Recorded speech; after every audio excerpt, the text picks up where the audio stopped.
네, 학생 여러분 반갑습니다. 네, 종교철학 전공 분과 안내 두 번째 시간입니다. 그래서 오늘은 종교철학 전공에서는 무엇을 배우는지에 대해서 먼저 설명을 드리고 대략 맛보기식으로 종교철학 주제에 대해서 한번 설명해 드리는 그런 시간을 갖도록 하겠습니다. 오늘은 실시간으로 강의가 진행되는 만큼 여러분 제가 중간중간에 여러분에게 질문을 드릴 거예요. 그럼 여러분들이 실시간 댓글창에다가 얼른 답을 이렇게 적어 주셔야 돼요. 그러면 그때 답을 적어 주신 분들을 출석으로 인정하도록 하겠습니다. 혹시 질문이 있으셔도 댓글창에 질문을 올려주셔도 됩니다. 네. 그 지난주에는 종교철학이란 무엇인가, 그리고 종교철학을 왜 공부해야 하는가에 대한 필요성에 대한 부분들을 제가 설명을 해 드렸습니다. 그리고 이번 주에도 실시간으로 이제 이어서 두 번째 시간을 갖도록 하겠습니다. 네, 여러분 종교 철학 전공 분과에 보면 이제 필수 과목들과 선택 과목들을 이제 설명을 해 드릴 텐데요. 이제 그 여러분 이제 지금이 1학년 1학기이지만 2학기가 되면 필수 과목 중에 자연과학과 세계관이라는 과목이 있습니다. 그리고 철학 이해라는 과목. 이거는 종교철학 분과의 그 필수 과목은 아니지만 종교철학과에서 담당하고 있는 과목이에요. 그래서 여러분들이 그 전공에 관계없이 1학년 때 반드시 들어야 되는 과목입니다. 그 중에서 이제 자연과학과 세계관은 제가 맡아서 가르칠 텐데, 물론 이제 반이 3개로 나눠져서 제 강의를 못 듣는 분도 있겠고, 제 강의를 듣는 분, 다음 학기에 듣는 분도 있을 거예요.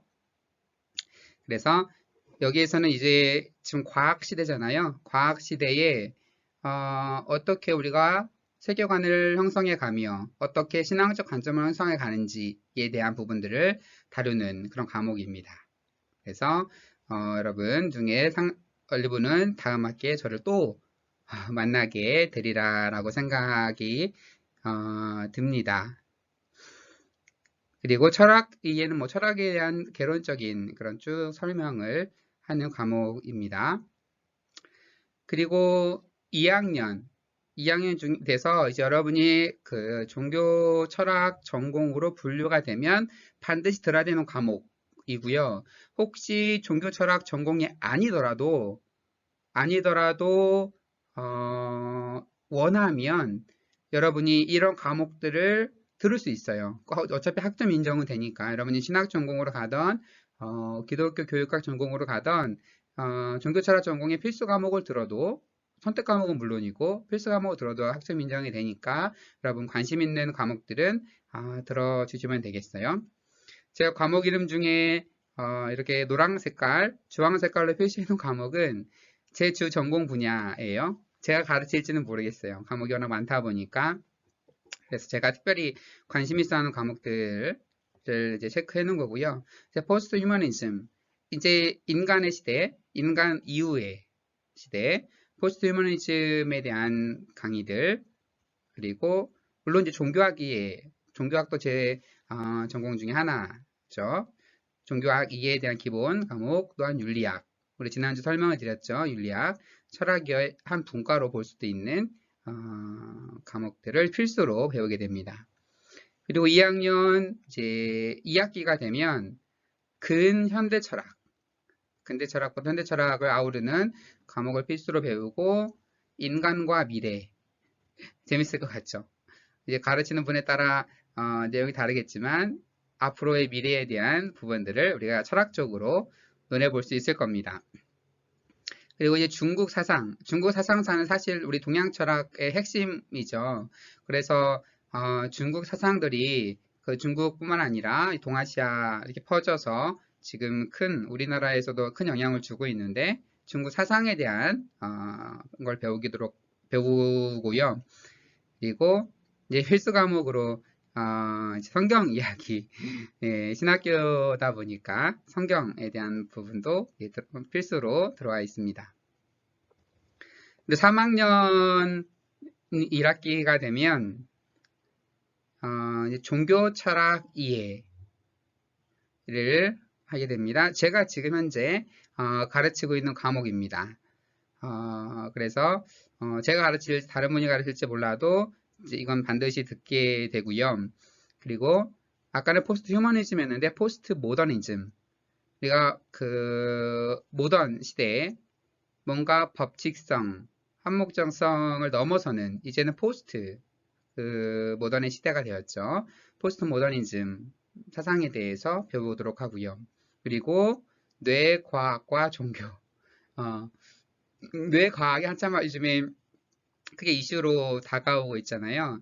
그것들을 우리가 어떻게 종교적인 관점에서 종교와 또 신학과 같이 연관지어서 설명할 수 있을지 같이 다뤄봅니다. 3학년 2학기가 되면 형이상학, 지난주 철학을 언뜻 언급하면서 말씀을 드렸는데 메타피직스와 이제 인식론을 다루게 되고, 그리고 아무래도 그 종교 철학과다 보니까 타 종교들도 공부를 조금 해요.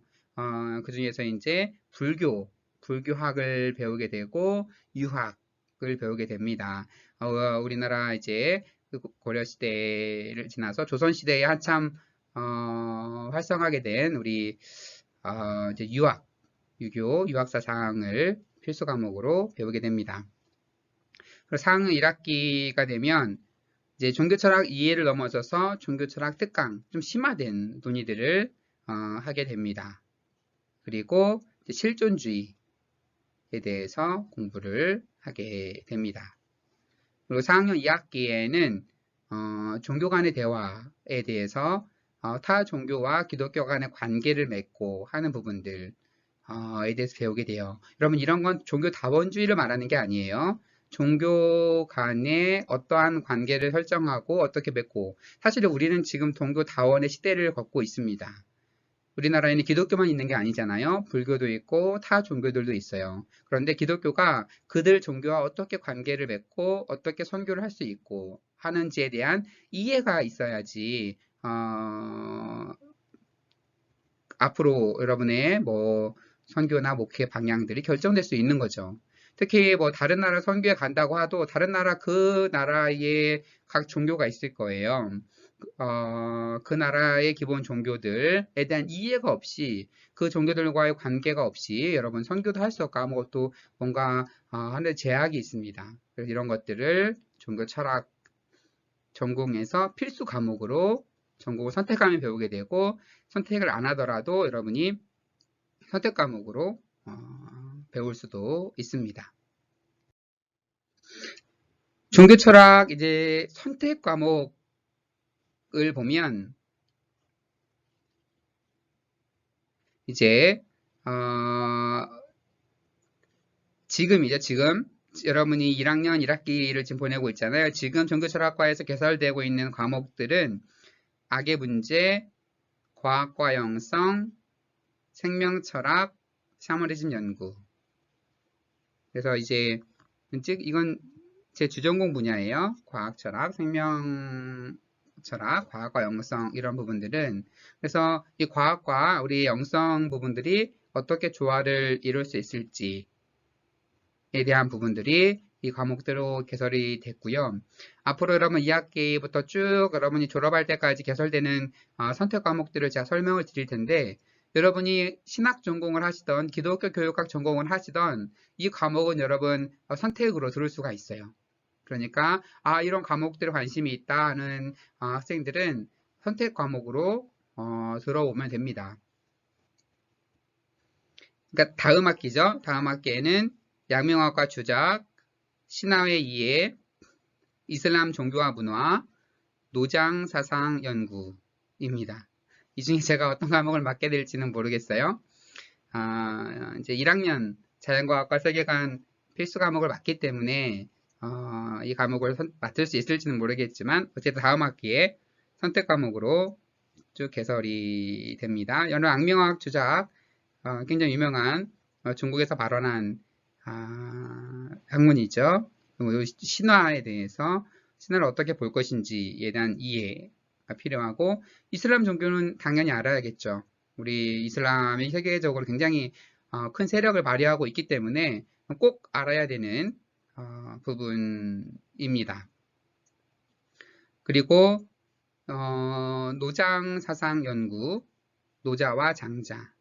예, 노자와 장자는 제 또 주전공 분야 중에 하나입니다. 석사 때는 보스턴에서 노자를 공부를 했었고요.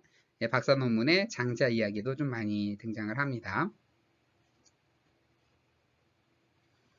예, 2학년 1학기가 되는 다다음 학기에는 철학적 해석학, 그리고 유교와 기독교가 어떤 관계를 맺을 수 있을지, 과정사상과 기독교, 예, 과정사상,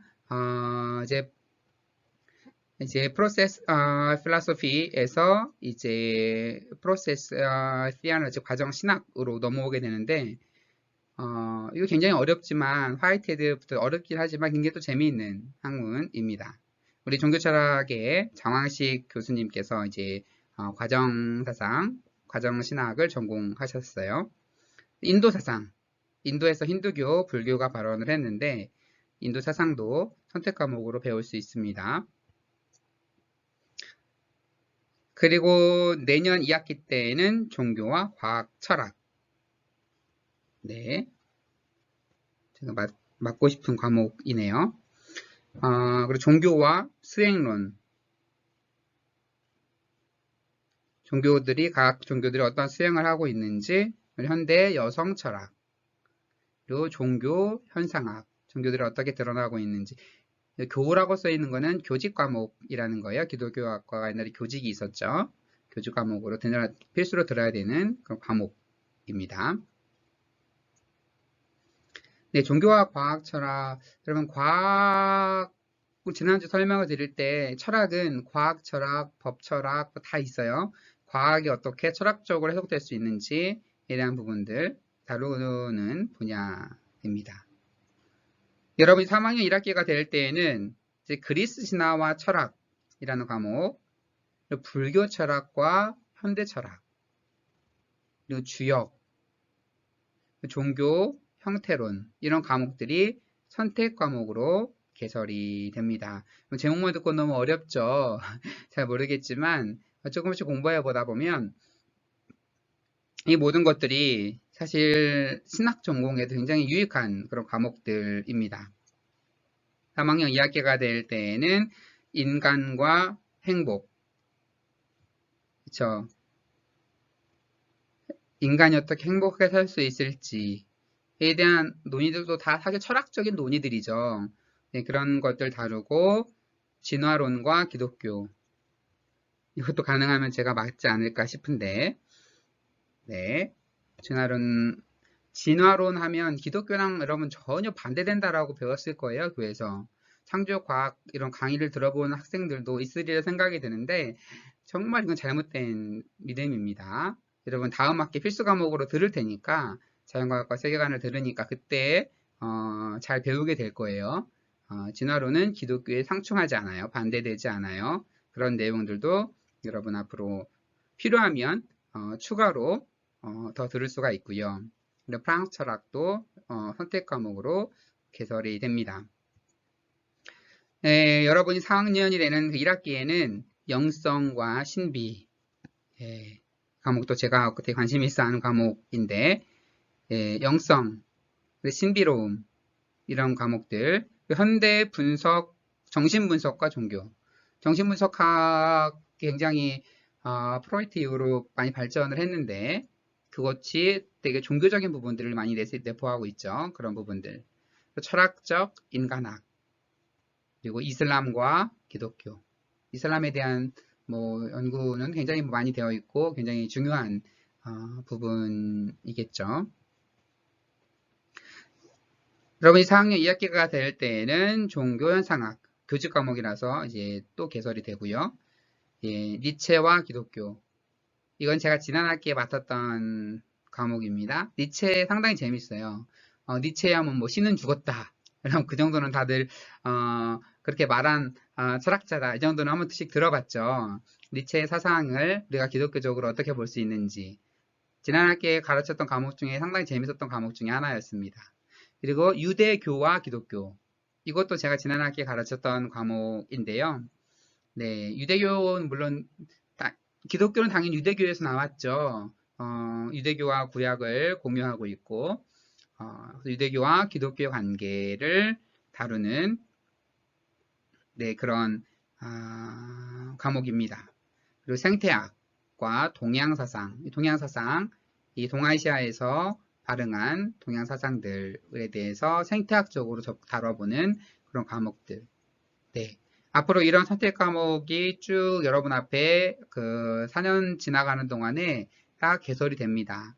여러분들이 이 중에서 나는 이런 분야에 관심이 있어. 아직은 다 뭐가 뭔지 모르겠죠. 그리고 여러분이 별로 관심 있어 하는 과목들이 아닐 수도 있으려 생각이 됩니다. 대부분 신학교에 왔다는 얘기는 목회에 관심이 있다는 얘기인데 목회랑 직접적으로 관련 있어 보이는 과목들은 아니에요. 그렇지만 여러분들이 신학을 공부하고 목회를 하고 하는 데에 베이스가 될 수 있는 그런 과목들입니다. 타종교를 이해하고 이제 철학적인 바탕으로서 어떻게 신학을 쌓아갈 수 있을지를 고민한다면 여러분이 그 전공에 관계없이 그 유익한 과목들이 지금 많이 열리고 있으니까 여러분 선택해서 들으면 되고요.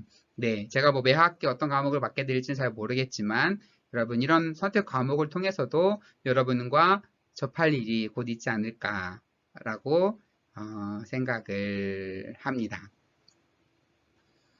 네, 이렇게 해서 간략하게 종교철학 전공 선택 과목과 필수 과목에 대한 안내를 간략하게 마치고요. 이제 이어서는 이제 뭐를 하냐면 여러분들이 종교철학이 뭔지 너무 몰라서 아주 개론적인 맛보기 강의를 앞으로 잠깐 이어서와 다음 주에 한번 더 하려고 합니다. 네. 종교 철학에서 다루는 주제들이 너무나 많아요. 너무나 많은데 몇 개 주제만 골라서 여러분과 좀 편하고 쉽게 나누려고 합니다. 여러분 여기에 소개해준 종교의 철학적 의미라는 책에 있는 내용들을 이제 요약하고 물론 여기 있는 내용이 전부가 아니지만 바탕으로 여러분과 나눠보고자 합니다. 네, 첫 번째 여러분과 나눌 주제는 하나님의 속성입니다. 하나님은 어떤 분이신가? 라는 질문이죠. 하나님이 어떤 속성을 갖고 있는가? 여러분 질문해 봤어요? 네, 여러분 실시간 댓글창으로 여러분의 의견을 좀 지금 띄워주세요. 하나님은 어떤 속성을 갖고 있을 것 같다. 쭉 올려주세요. 하나님은 이런 분이시지. 하나님 이런 속성이 있지. 쭉 지금 올려주세요. 제가 그만하면 그 다음부터는 더 이상 받지 않습니다. 예, 여러분 지금 올려주시고 올려주시는 제가 스탑하면 그 이후성은 이제 출석으로 인정하지 않을 거예요. 자, 여러분 이렇게 하는 이유는 여러분 이 강의를 다 듣고 강의를 들었던 내용을 바탕으로 보고서를 쓰게 되면 여러분 너무나 과제가 많아지잖아요. 그래서 여러분 과제를 줄여주려고 이렇게 실시간으로 하는 거예요. 여러분 제 강의를 듣지 않으면 실시간 댓글을 못 달겠죠. 이런 식으로 편한 방법으로 여러분들에게 부담을 줄여주는 방법으로 이렇게 강의를 준비하게 되었습니다. 네, 여기까지. 그러면 이따가 또 질문을 또 드릴 겁니다. 여러분 집중해서 보시면 좋겠고요. 여러분이 이제 올렸던 하나님에 대한 속성과 이제 종교 철학에서 말하는 하나님에 대한 속성이 겹치는 게 있는지 한번 생각해 봤으면 좋겠습니다.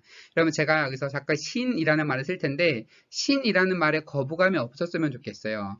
종교 철학에서 말하는 신은 하나님, 기독교에서 말하면 하나님이겠고 다른 종교에서는 다른 신이 될 수가 있겠지만 종교 철학적 주제들은 대부분 기독교적인 주제들이에요.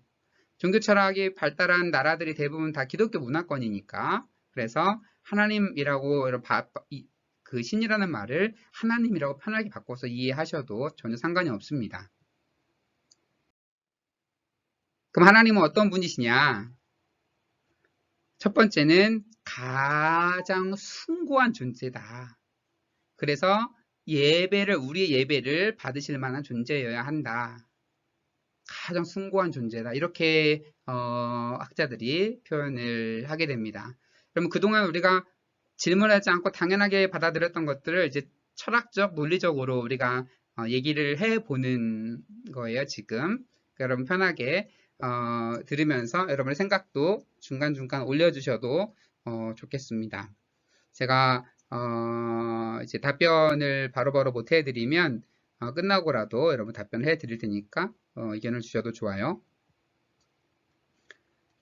만약에 신보다 더 숭고한 존재를 생각할 수 있다 라고 한번 가정해 봅시다. 신은 정말 숭고한 존재야. 그런데 그보다 더 숭고한 존재가 있어. 그렇다면 우리가 말하는 그 하나님을 예배할 수 있을까요? 하나님보다 더 숭고한 어떤 존재가 있어요. 그러면 어떻게 뭐하러 하나님한테 예배를 드려요? 그 존재한테 예배를 드리죠. 그러니까 우리가 생각하는 신, 하나님이라고 하는 것은 세상 그 무엇보다도 숭고해야지, 숭고한다는 그러한 속성을 갖고 있어야 할 겁니다.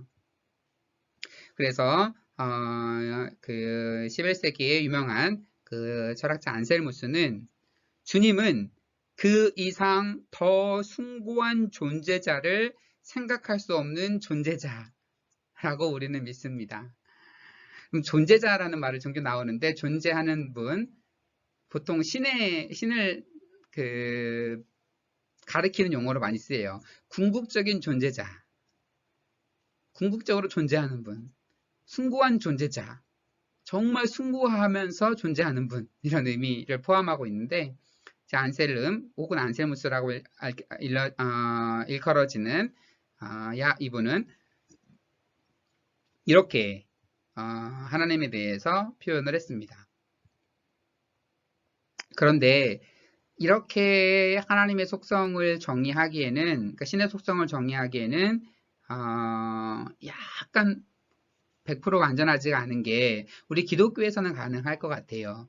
그런데 기독교가 아닌 다른 종교에서 만약에 신이 어떤 존재인지를 논한다고 하면 그러니까 신이 굉장히 많은 종교들 있죠. 뭐 힌두만 해도 뭐 브라만, 그리고 뭐 비슈누, 뭐 시바, 그 여러 신들이 있죠. 그럼 어떤 신이 가장 숭고하냐? 그리고 이제 뭐 동양 종교 중에서 신 개념이 없는 종교들도 있어요. 그렇다면 신 개념이 없는 종교들은 이러한 걸 그대로 적용하기에는 사실 쉽지 않은 그런 부분이 있습니다. 두 번째, 가장 완전한 존재다. 그쵸, 신은 완전해야겠죠. 완전하지 않고 불완전하고 신보다 더 완전한 존재가 있으면 당연히 우리는 더 완전한 존재자를 믿지 그 신이라는 존재를 믿지 않게 되겠죠.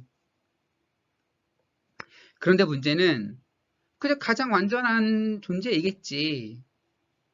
그런데 그래서 언어적으로는 동의하나 정의하기가 어렵습니다. 어떤 면에서 어떻게 완전해야 될까? 어떤 게 정말 완전일까? 여러분이 생각하는 완전은 무엇일까요? 되게 어려워요. 가장 완전하다? 가장 완전하면 지금에 있는 이 코로나 바이러스를 순간 싹 없애줄 수 있는 분이어야 하나? 근데 왜 바이러스가 계속 존재하죠? 이런 문제들 다 발생을 합니다. 굉장히 정의하기가 어려운 그런 난제입니다.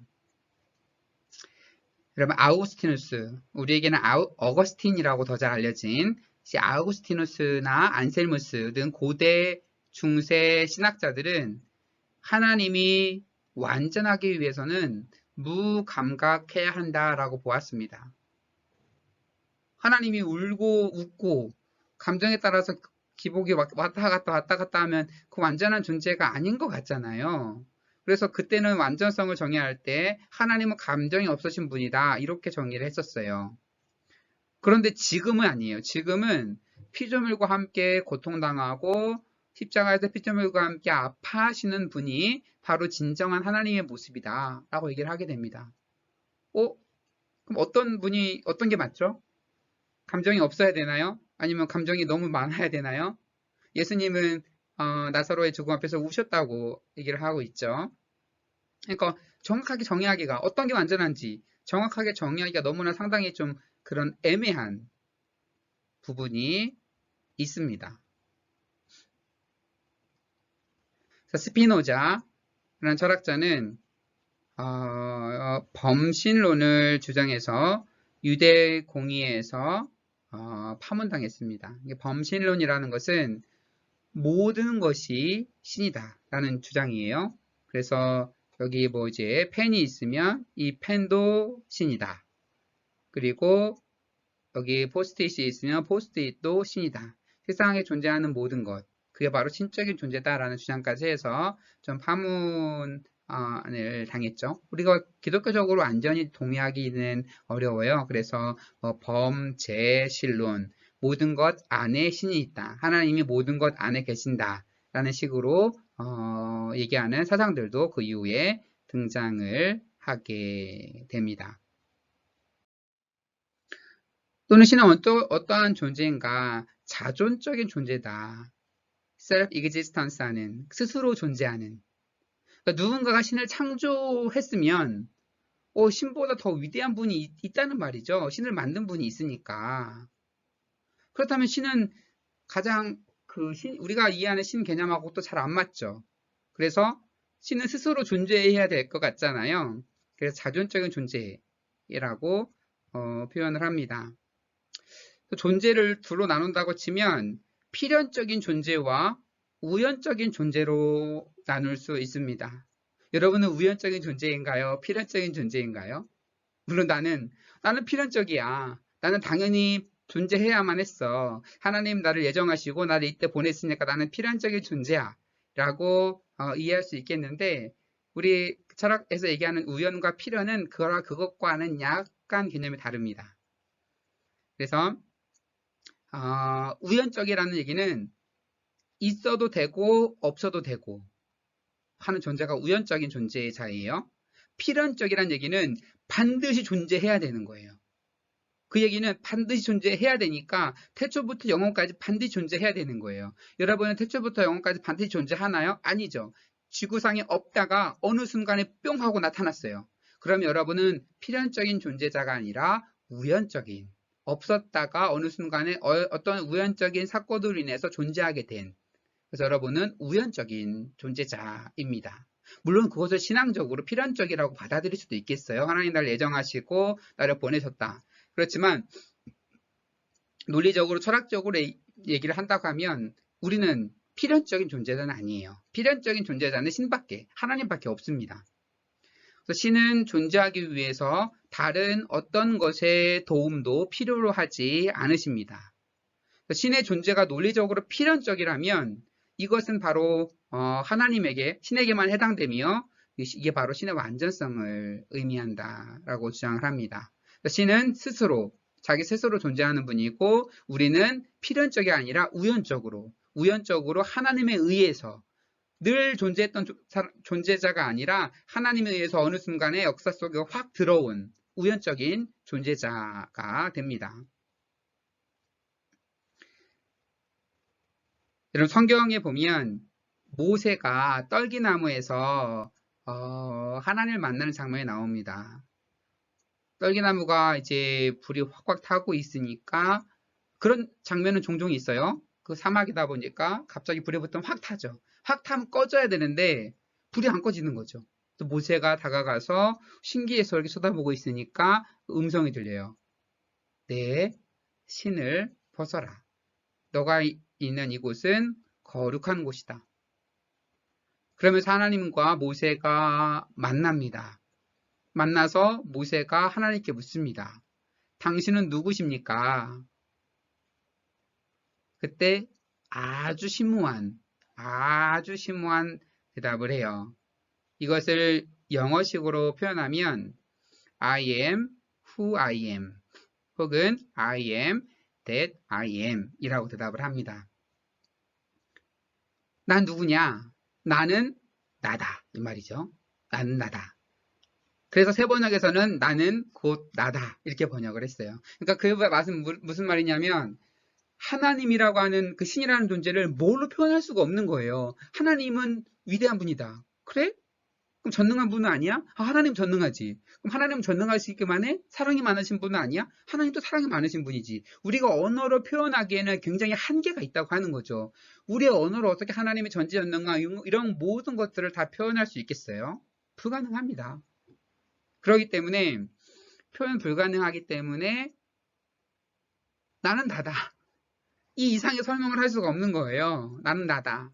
근데 이것을 우리가 주로 보고 있는 개역 개정판 번역에는 나는 스스로 있는 자니라 이렇게 번역을 했어요. 나는 곧 나다라는 말을 나는 스스로 있는 자니라. 이것도 번역 잘했죠. 잘했죠. 존재의 의미가 없지만 존재의 의미를 넣어서 번역을 했어요. 나는 나다.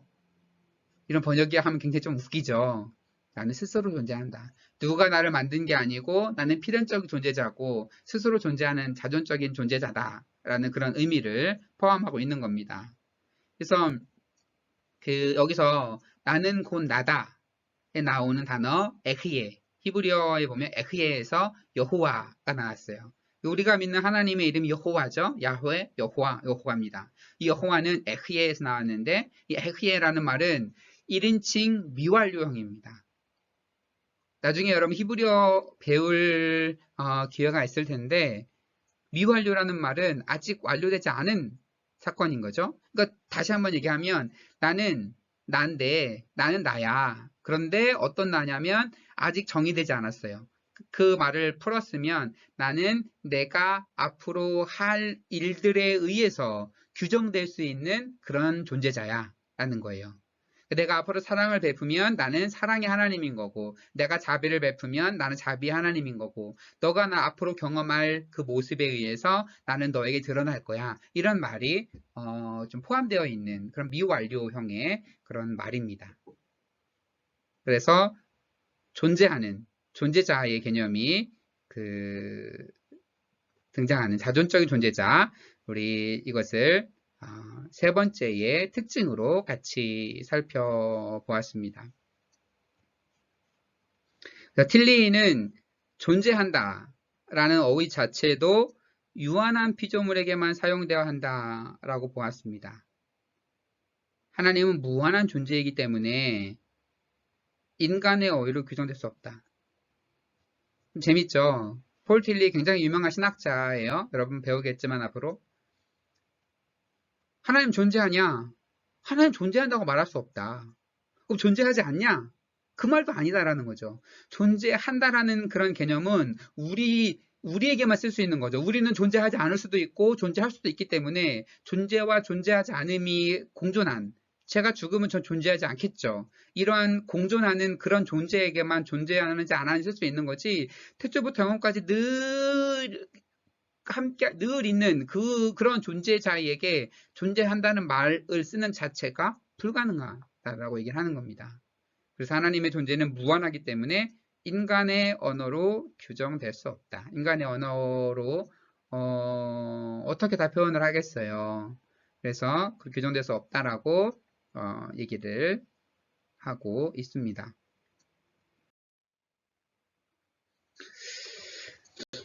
그러면서 네 번째 속성으로 하나님은 어떤 분이냐? 인격적인 존재다. 인격적. 어떻게 보면 인간적인 모습으로 다가오는 그러한 분이다. 라고 우리 기독교 하나님은 그렇게 우리 묘사할 수 있겠습니다. 그런 표현을 종종 쓰죠. 뭐 하나님을 뭐 인격적으로 만나셨습니까? 사실 딱히 제가 좋아하는 질문들은 아니지만 그런 표현도 우리가 가끔 쓰는 것처럼 신은 인격적인 존재자입니다. 인격적인 존재라는 말은 인지할 수 있고 지식을 가지며 행동하고 행동이 자유로우며 다른 인격체들과 교제를 나눌 수 있는 존재다 라고 하는 거죠. 그래서 신앙생활을 하나님과의 인격적인 교제로 이해하는 분들도 많이 있습니다. 여러분들도 그렇게 배워왔죠. 하나님과의 인격적인 교제가 신앙생활의 근본이다라는 그런 말도 많이 들어왔습니다. 신은 인간이 아닙니다. 인간의 감각 모든 걸 다 초월해 계신 분이죠. 그런데 그분을 어떻게 인격적으로 인간의 모습으로 우리가 그분을 만날 수 있을까? 쉽지 않은 부분이긴 합니다. 그런데 성경의 수많은 구절들이 하나님을 인격적으로 묘사하고 있습니다. 하나님이여 나의 부르짖음을 들으시고. 하나님이 귀가 있을까요? 하나님은 우리의 기도를 들으시는 분입니다. 우리를 눈동자처럼 살펴보시는 분입니다. 눈을 가지고 계실까요? 우리에게 말씀하시는 분입니다. 입이 있으실까요? 우리가 하나님에 대해서 말하는 것은 상당히 제한적입니다. 그런데 우리가 그분을 표현할 때 우리는 인간과 같은 분, 인격적인 분으로 우리는 그분을 묘사하고 있습니다. 제 과정 철학자 화이트헤드는 신은 숭고한 동료요, 고통을 함께 나누며 이해하는 친구다 라고 얘기하고 있습니다. 친구 같은 분으로 묘사를 하고 있습니다. 저희는 과정신학에서 말하는 신, 과정신론에서 신은 세계 없이는 존재할 수 없다라는 말까지 하게 됩니다. 여러분 동의하지 않을 수도 있겠어요? 무슨 말이야? 하나님은 세계를 초월해 계시는 분인데, 하나님은 세계를 만드신 분인데 세계가 없이 존재할 수 있지, 세계가 있어야만 존재하시나 라고 볼 수도 있지만, 이제 신론에서 보면 그렇게까지 말할 수가 있는 거죠. 세계 없이는 신도 없는 이 세상과 너무나 밀접한 관계를 맺고 있는 이제 그런 분으로 하나님을 묘사하고 있다는 겁니다. 그리고 여러분이 가장 많이 들어봤을 법한 하나님은 창조적인 존재다. 우주 만물을 창조하시는 분이시다 라는 거죠. 여기서 한 가지 더 여러분 두 번째 퀴즈를 드리도록 하겠습니다. 창세기 1장 1절에 보면 태초에 하나님이 천지를 창조하시니라, 창조가 나오는데 이 창조가 무로부터의 창조일까요? 그러니까 아무것도 없는 것으로부터 뭔가를 쫙 만든 걸까요? 아니면 무엇인가 재료를 가지고 하나님께서 세상을 만드셨을까요? 무로부터 창조일까요? 아니면 무로부터의 창조이다는 O, 맞다, 맞다. 그리고 아니다, 다른 재료가 있었다는 아니다, X. 맞다, 아니다로 좀 쭉 올려주세요. 여러분이 답이 틀려도 상관이 없어요. 답이 틀린 것과 출석의 여부는 전혀 관계가 없습니다. 여러분이 지금 강의를 듣고 있는지 계속 확인하는 거예요. 네, 계속 쭉 올려주세요. 답은 틀려도 돼요. 무로부터의 창조인 것 같다는 맞다. 아니다, 재료가 있었던 것 같다는 아니다. 입니다. 예, 계속 여러분 채팅 올려주시고,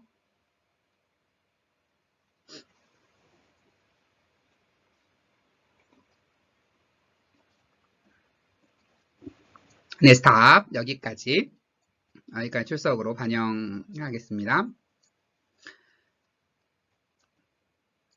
예, 그 설명드리기 전에 먼저 하나님은 자신 외에 존재하는 모든 것들의 창조주이십니다. 하나님 창조하신 무엇인가가 있다라고 하면 안 되겠죠. 하나님이 다 창조하셨는데 저것만은 하나님 창조하신 게 아니야 라고 말하면 하나님 창조주라고 말할 수가 없겠죠. 그래서 이제 무로부터의 창조 개념이 나온 겁니다. 그럼 무로부터의 창조가 맞을까 아닐까? 몰라요. 그런데 신학적으로 설명을 할 수는 있습니다. 무로부터의 창조란 얘기는 창조의 재료가 없다라고 하는 겁니다. 그러니까 피조물은 창조주에게 절대적으로 의존한다는 거죠. 그래서 창세기 1장을 잘 보면 태초에 하나님이 천지를 창조하시니라. 땅이 혼돈하고 공허하며 흑암이 깊음에 있고 하나님의 영은 수면 위를 운행하시니라. 태초 하나님이 가라사대 빛이 있으라 하시니 빛이 있었고 그 빛이 하나님의 보시기에 좋았더라. 하나님이 빛과 어둠을 나누사 빛을 낮으라 칭하시고 어둠을 밤이라 칭하시니라. 저녁이 되고 아침이 되니 이는 첫째 날이니라. 쭉 이렇게 나가죠. 이제 그 중에서 처음 보면 빛이 있으라라고 말하기 전에 흑암이 존재합니다. 그리고 흑암이 수면 위에 물이 존재합니다. 그렇다면 하나님 창조하기 전에 이런 게 존재하나? 라고 말할 수가 있어요. 그래서 창세기 1장을 문자적으로 이해하면 굉장히 혼란에 빠집니다. 그런데 이제 그 무로부터의 창조, 아까 설명한 어거스틴, 이 아우구스티누스에게서부터 이 개념이 나오게 되는데 이건 사실 신학적인 개념이에요. 그래서 엑스 니힐로, 무로부터, 라틴어인데 무로부터라고 하는 창조, 그래서 크레아치오 엑스 니힐로, 무로부터의 창조라는 이 개념은 어떠한 의미냐면 세상에 존재하는 모든 것들은 하나님에게 의지해서 존재한다라고 하는 거예요. 만약에 무로부터 창조가 아니라 무언가 재료가 있었다라고 하면 그 재료는 하나님이 창조하시기 전에도 존재했기 때문에 그 재료는 하나님 만드신 게 아니죠. 하나님 만드신 게 아니라는 말은 하나님 없이 존재한다. 그렇다면 하나님에게 의존하지 않고 존재하는, 하나님과 관계없이 존재하는 거가 있는 거예요. 그러면 신학적으로 문제가 생기죠. 왜냐하면 세상 모든 만물은 하나님에게 의존하고 있어야 되고 하나님이 만드시고 돌보시는 건데 하나님과 관계없는 무엇인가가 먼저 존재한다는 것은 신학적으로 상충합니다. 그래서 창세기 1장에서 어떻게 말하는지의 여부와 상관없이 신학적인 관점에서 하나님이 모든 만물을 창조하셨다. 그래서 무로부터라는 개념이 신학적으로 등장하게 됩니다. 그리고 이제 거의 많은 사람들이 이제 무로부터의 창조를 이제 받아들이고 있습니다. 그리고 창조적인 존재인 하나님은 세상을 창조하고 유지하고 소멸시킬 자유가 있는 거죠. 그래야 신이잖아요. 하나님 창조하셨다고 하면 창조하죠. 지금도 이 지구를 계속 유지하고 운행하고 관리하고 유지하고 계시는 거죠. 그리고 어느 때인가에 가면 이 우주가 종말의 때가 올 거예요. 그것도 하나님의 영역에 있는 거죠. 이 모든 것을 관할하는 분 바로 하나님이다. 하나님의 속성으로 얘기할 수가 있겠습니다. 또 하나님은 어떤 분이시냐? 전지전능한 존재. 여러분 아마 이런 답을 가장 많이 쓰였을 거예요. 우리가 종종 얘기하잖아요. 전지전능한 하나님. 기도할 때도 전지전능하시고 자비로우시고 은혜로우신 하나님, 아버지 하나님 이런 기도를 합니다. 여러분 전지전능이 무슨 말이에요? 한번 깊게 한번 생각을 해봤나요? 이런 여러분 질문을 해볼게요. 하나님은 네모난 삼각형을 만들 수 있는가? 하나님은 네모난 삼각형을 만들 수 있는가? 있다, 없다. 여러분 답글을 쭉 써주세요.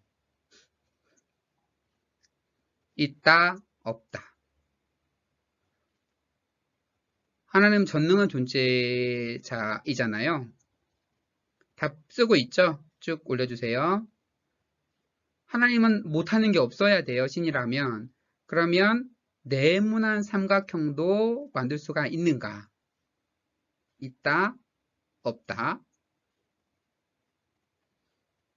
네, 여기까지. 또 하나의 질문. 신은 자신이 들지 못하는 돌을 만들 수 있는가? 이거는 굳이 답을 쓰지 않으셔도 돼요.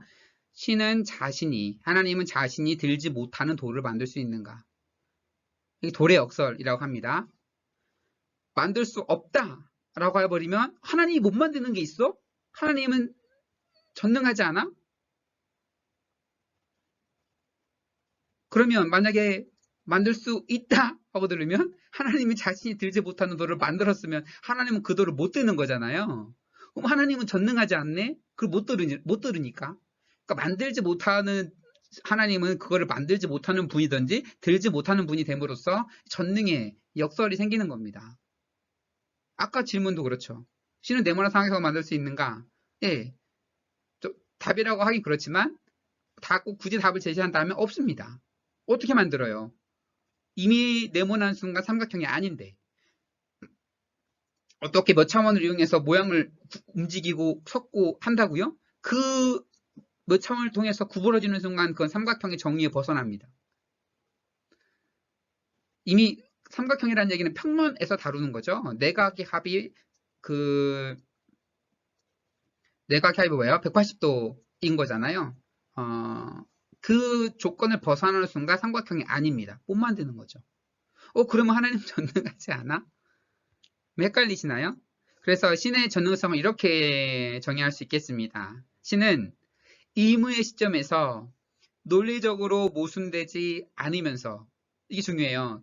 의미의 한 시점이 존재해야 돼요. 하나님 모든 걸 다 알잖아요. 하나님은 제가 내일 짬뽕을 먹을지 짜장면을 먹을지 볶음밥을 먹을지 하나님은 아실까요? 의무의 시점에서 논리적으로 모순되지 않으면서, 그쵸? 네모난 삼각형은 논리적으로 모순돼요. 논리적으로 모순되는 것을 못한다고 전능하다는 거는 전혀 말이 안 되는 겁니다. 그러니까 논리적으로 모순되지 않아야 하고 그 시점 이전의 과거와 상충되지도 않아야 됩니다. 그쵸? 그러면 지난주에 동영상으로 강의를 대신했습니다. 그런데 하나님은 지난주에 휴강했다는 것을 아실까요? 휴강하지 않았는데 하나님은 그걸 알 수가 없어요. 그 거짓이니까. 이전의 과거와 상충되면 안 되겠죠. 자신의 본성과 일치하는, 하나님은 전능하시기 때문에 지금 우주에 있는 사람들을 다 죽이실 수도 있나요? 물론 죽이실 수 있겠지만 그 일을 하시지는 않아요. 하나님 본성과 안 맞으니까. 본성과 안 맞는 일을 하나님이 안 한다 그래서 하나님이 전능하지 않다라는 건 아닌 거죠. 그리고 자신의 본성과 일치하는 모든 행위를 수행할 수 있는 것을 전능이라고 얘기를 하면 좋습니다. 다시 한번, 신은 의무의 시점에서 논리적으로 모순되지 않으면서 그 시점 이전의 과거와 상충되지 않고 자신의 본성과 일치하는 모든 행위를 할 수 있는 능력, 이러면 우리가 전능하다라고 하나님을 묘사할 수 있는 겁니다. 그래서 논리적인 모순이 하나님의 전능성을 훼손하지 않습니다. 논리적으로 말도 안 되는 거 가지고 갖고 와서 야 그러면 말도 안 되네, 이거 신은 존재하지 않네, 신은 전지전능하지 않네, 이렇게 말하는 자체가 말이 안 된다라고 하는 겁니다.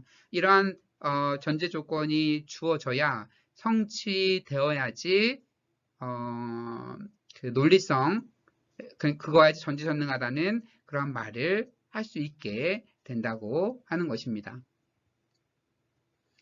그리고 신의 전지성은 임의의 시점에서 신은 바로 그 당시 참인 모든 명제들을 알며 거짓인 것을 알 수는 없겠죠.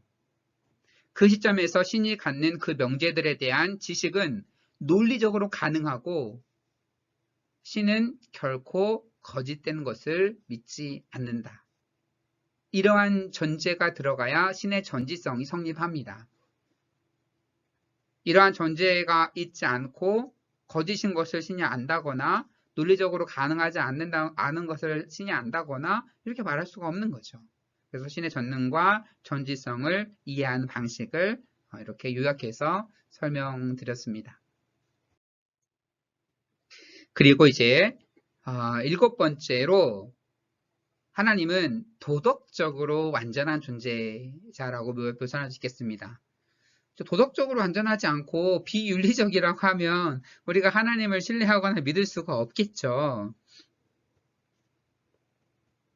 이런 질문이 가능합니다.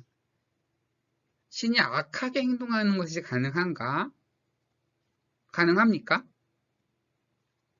여러분 나중에 조직신학이나 아니면 종교철학을 공부하다 보면 이제 신정론이라 그래서 여러분 이제 공부하게 돼요.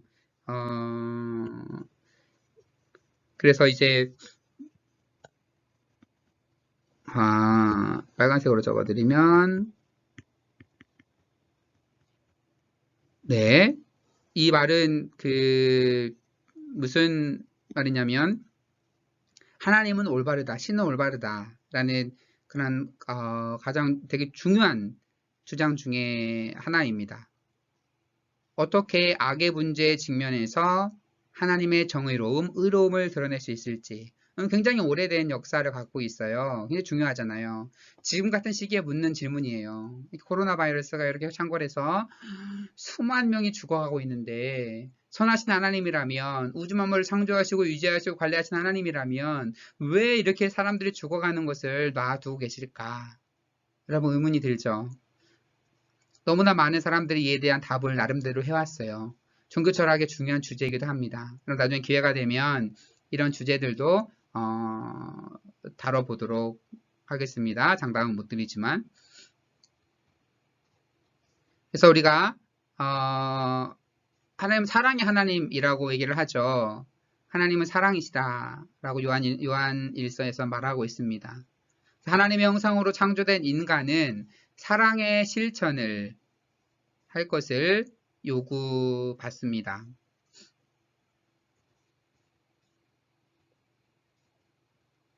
그렇다면 선과 악의 개념으로 신의 속성을 논하는 것이 가능한가라는 반론도 있어요.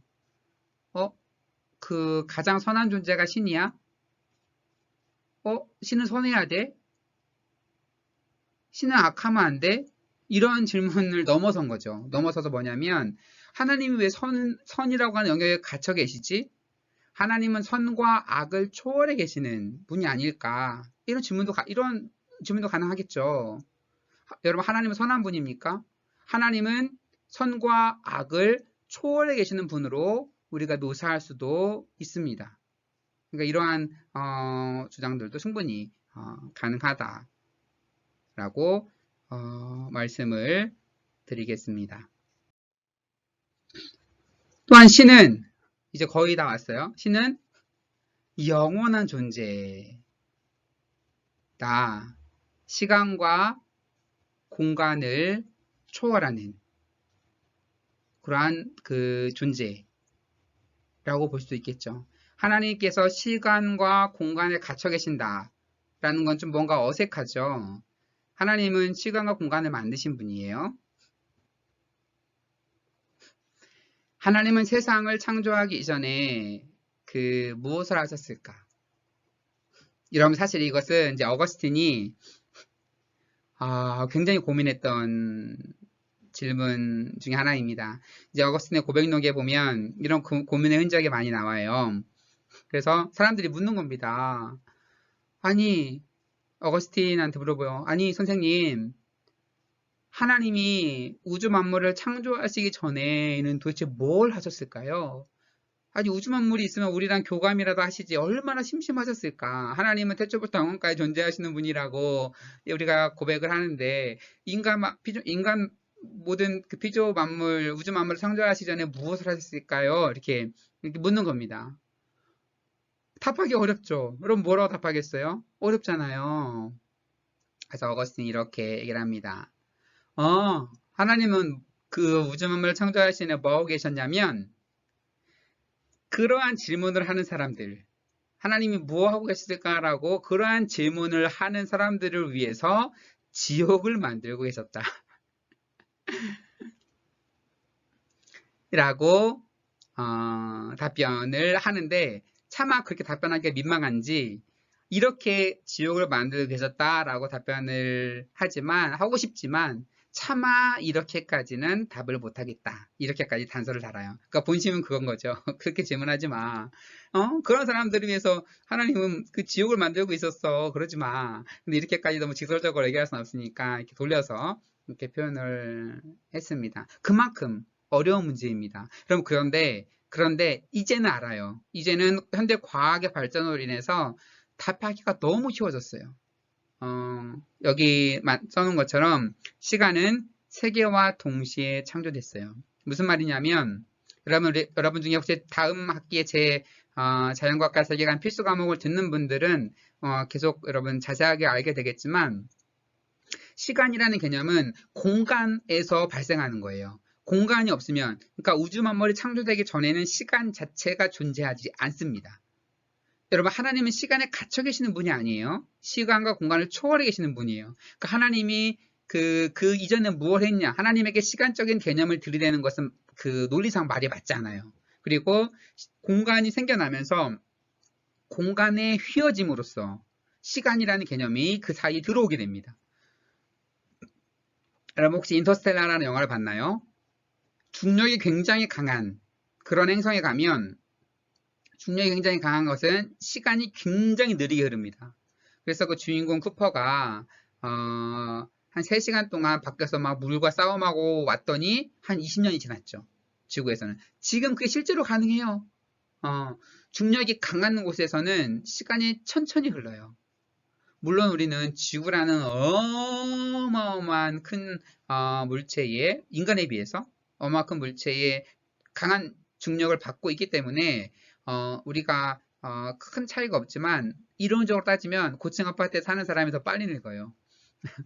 중력이 약하기 때문에. 근데 그 지구 전체의 그 크기에 비해서 뭐 1층에 사나 뭐 20층에 사나 거의 차이가 없으니까 우리는 차이를 못 느끼지만 실제 과학적 원리로는 그렇습니다. 그러니까 현재 과학으로는 답변하기 쉬운 그런 질문인 거죠. 그래서 이제 어거스틴하고 같은 존재라고 말씀을 드렸죠. 아우구스티누스는 주님은 시간에 따라 행동하는 것이 아니라 시간에 선행하는, 시간에 앞서 계시는 분이다. 시간을 초월하게 계시는 분이다. 당신의 연수는 한 날이고 당신의 날은 하루가 아니라 오늘입니다. 오늘 당신과의 만남은 내일로 바꿔지지 않습니다. 왜냐하면 그것은 어제를 대신하지도 않기 때문입니다. 당신의 오늘은 영원입니다. 아주 심오한 얘기를 하죠. 여러분 학교 다니면서 이 어거스틴의 고백록은 꼭 읽어보세요. 관련 수업도 아마 있을 거예요. 여러분 꼭 너무 철학적이면서 깊이가 있는 신앙적인 고백들이 너무나 많이 등장을 합니다. 영원, 오늘, 지금 이 개념들을 이제 어거스틴이 얘기를 하고 있습니다. 아까도 언급했던 그 안셀무스는 진실로 당신은 어제나 오늘이나 내일에도 존재하지 않습니다. 그러나 모든 시간 밖에 계십니다. 그러니까 초월에 대한 개념은 이 당시에도 있었던 거죠. 11세기, 12세기에도 어제와 오늘과 내일은 전적으로 시간 안에 있는 것입니다. 그러나 당신은 비록 어느 것도 당신 없이는 존재할 수 없지만 시간과 공간 안에 있지 않으며 다른 모든 것이 당신 안에 있습니다. 어느 것도 당신을 그 속에 품을 수 없으며 당신이 모든 것을 품으십니다. 그렇죠? 시간 속에 하나님을 가둘 수는 없죠. 하나님은 시간뿐만 아니라 모든 것을 이제 포함하시는 그런 분이십니다. 그래서 시간과 공간을 초월하시는 영원한 존재자이다 라고 우리 하나님의 속성을 말할 수 있겠습니다. 그리고 영원한 존재, 시간을 초월하다 보니까 무시간적 존재라고 얘기를 할 수가 있겠죠. 마지막입니다. 인간의 사고를 넘어선 존재. 당연하겠죠. 우리의 사고 속에 갇혀 계시는 분이라고 하면 우리가 하나님을 믿을 수가 없겠죠. 나의 생각과 하나님의 생각이 똑같다면 굳이 우리가 하나님을 믿을 필요가 있어요? 내 생각대로 하는 게 하나님 뜻대로 하는 건데 하나님은 우리의 사고를 넘어선 그런 분이죠. 그래서 피조물인 인간이 창조주를 온전히 이해하는 것이 가능할까?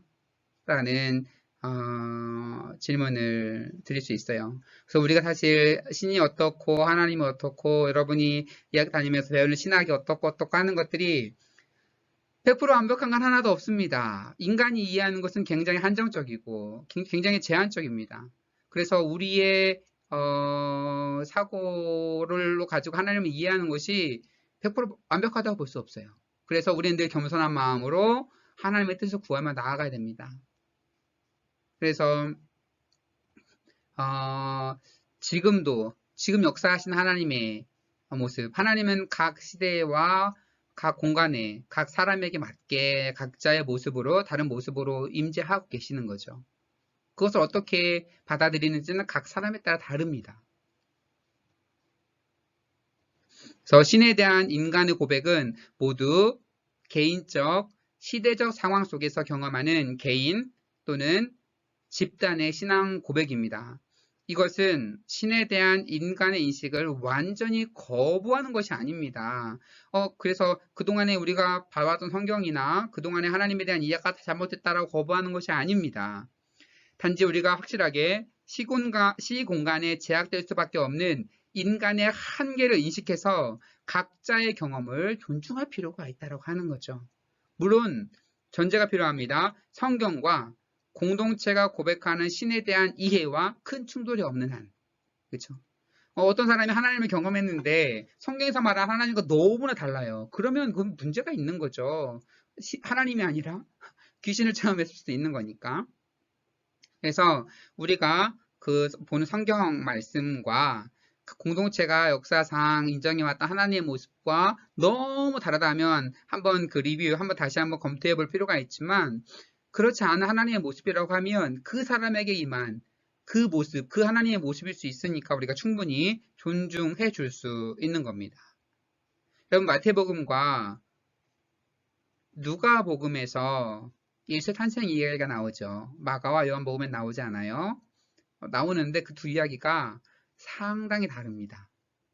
그럼 제가 이 얘기는 제 유튜브에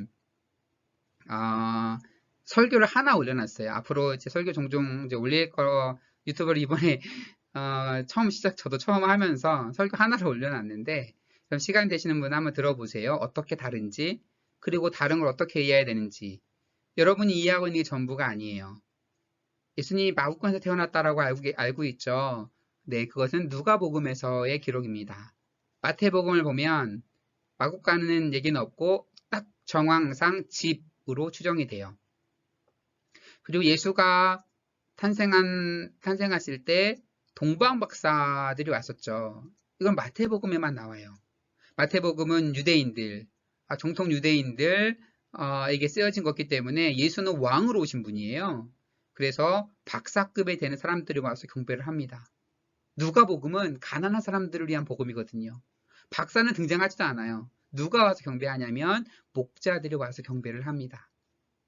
그리고 달라요. 마태복음에는 막 황금, 유향, 모략, 당식 가장 귀한 것들을 갖고 오는데, 누가복음에는 왕으로 오신 예수님이 아니라 어렵고 힘든 사람에게 평화로우신, 지극히 높은 곳에서는 하나님께 영광이요 땅에서는 기뻐하심을 입은 자들 가운데 평화의 메시지가 전해집니다. 마태복음에서 예수는 헤로데에 의해서 죽을 뻔해서 이집트로 피난 가죠. 딱 누구예요? 그리고 2살 미만 아이는 다 죽여라. 딱 모세를 떠올리죠. 모세. 그러니까 예수는 모세 같은 존재다라고 기록을 하고 있어요. 그러면 누가복음에 오면 헤롯 왕이 등장하지도 않고 헤롯이 예수를 죽이려고 하지도 않아요. 그리고 아이를 낳고 예수 태어나고 잠시 있다가 바로 예루살렘으로 올라갑니다. 이집트로 피난 가는 게 아니고. 그러면 내용이 굉장히 다르죠. 그렇다면 성경이 오류가 있다는 얘기야? 그럼 성경을 제대로 이해해야 돼요.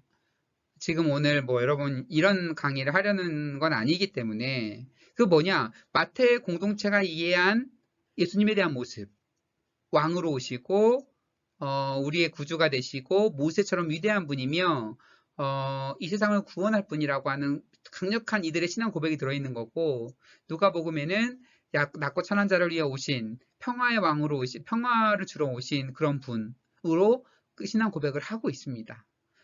그럼 정말 두 고백 다 정말 은혜가 넘치는 고백인 거죠.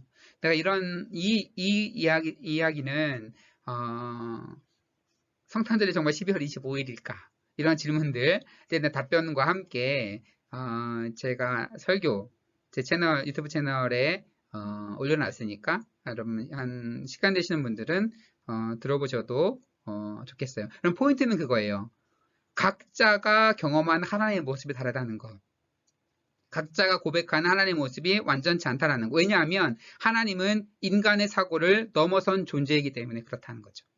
인간의 사고를 넘어선 존재. 그래서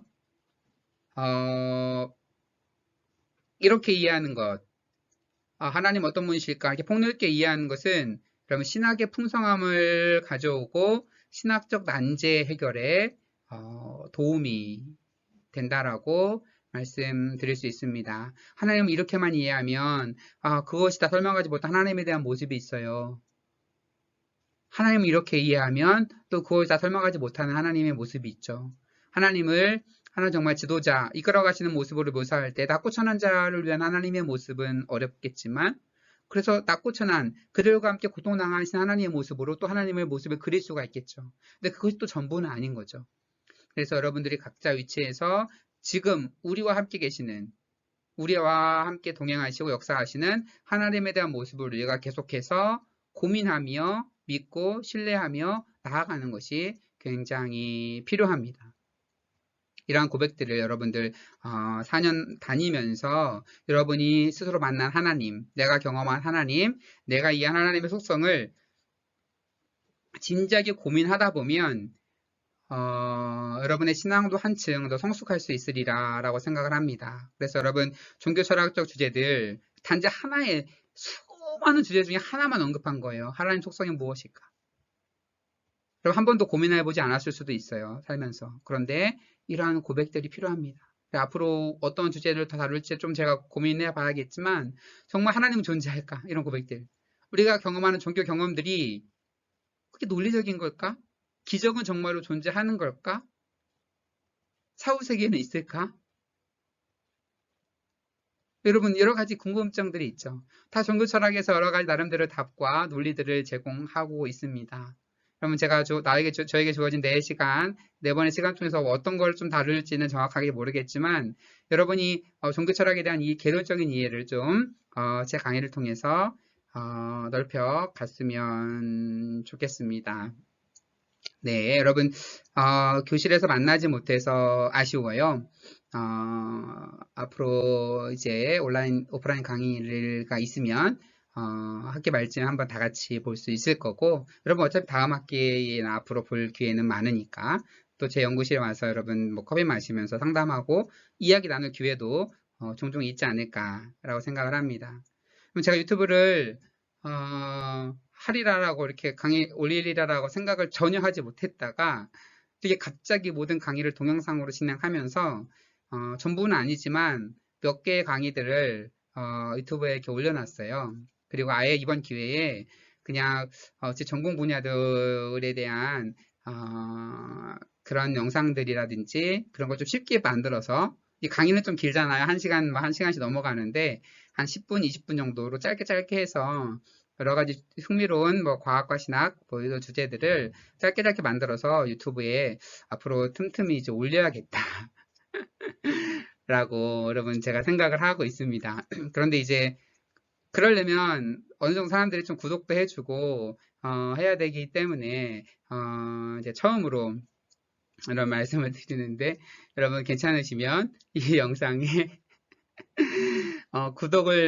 이 영상이 아니죠. 제 채널에 구독을 좀 해주세요. 구독을 해서 좀 어느 정도 일원이 되면 제가 여러분들에게 도움이 되는 컨텐츠들도 좀 만들어서 수업과 별도로 좀 올려보려고 생각을 합니다. 지식을 좀 편하고 쉬운 방법으로 소통함으로써 이제 학교에서뿐만 아니라 그 일반 사람들도 아주 개론적인 이해이긴 하더라도 우리 고민하는 신앙의 문제, 신학과 과학의 문제들을 제가 이렇게 고민하면서 그것도 나누려고 합니다.